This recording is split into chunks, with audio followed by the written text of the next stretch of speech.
Hello! I'm Elaine, and I'm a tour guide in the French Quarter. I do ghost tours. And I am not going to tell you the stories that I tell on my tour, because you gotta pay for those. But if you want to hear some interesting things that have happened to me while I'm leading random drunk people around the French Quarter, I got you. So, depending on what company you work for, your reviews could very well decide whether or not you get to keep your job.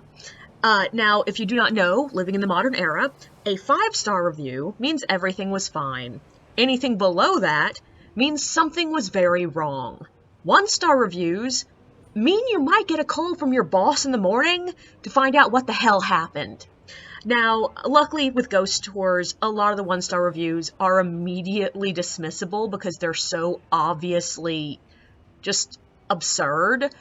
We get a good number of 1-star reviews that are literally just, this was just walking around and listening to ghost stories. And it's like, yeah, literally that's what you signed up for. We'll get 1-star reviews that are like, they didn't take us into any buildings. And it's like, yeah, that's what a ghost tour is. Like, it doesn't say anywhere that we're going into buildings. But we'll also get 1-star reviews that are not as easily dismissed. One of the more common 1-star reviews that we'll get across the board is people claiming that they, couldn't find us, that they were at the starting location and we weren't there.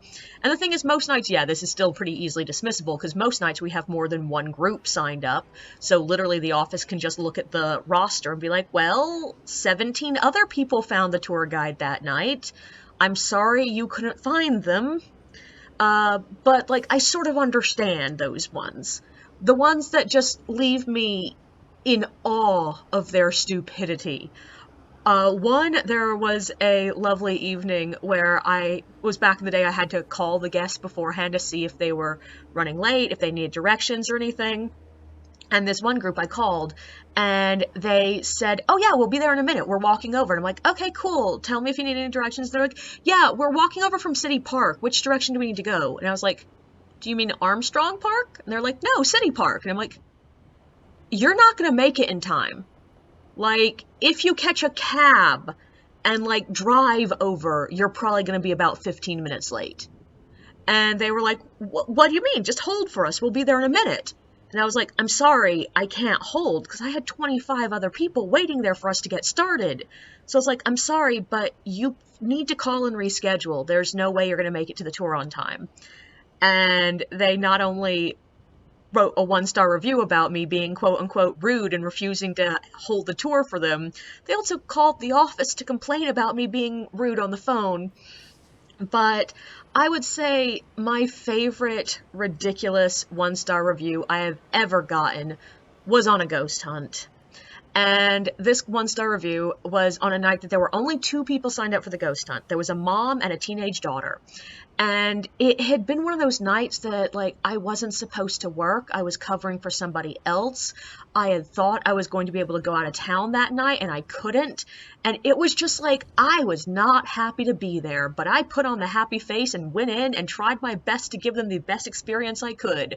Which was always hit and miss with the ghost hunt, because I would say more than half the people that signed up for that had no idea what they were signing up for. They thought they were signing up for either a walking tour, which a ghost hunt is not, or they thought it was like a haunted house experience and we'd have people in masks waiting to jump out and scream boo in their faces.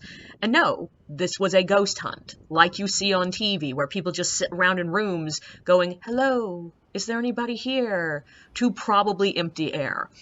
But unlike TV, instead of condensing a 5-hour-long hunt into 15 minutes, you get to experience the full 5 hours of nothing happening! Except ours were 4 hours.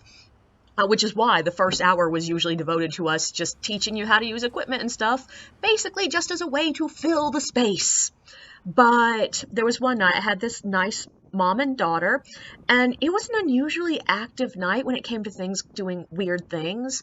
There were a couple of different times that the EMF meters went off, which, yeah, could have just been the teenage girl's cell phone going off, even though I told her to turn it off, or it could have been something.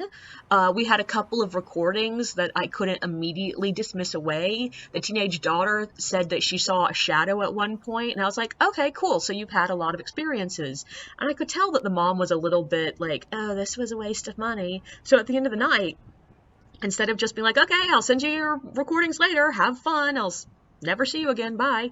Instead, I took a moment to briefly go through the things that had happened that night as a way of being like, look, y'all had a lot of activity.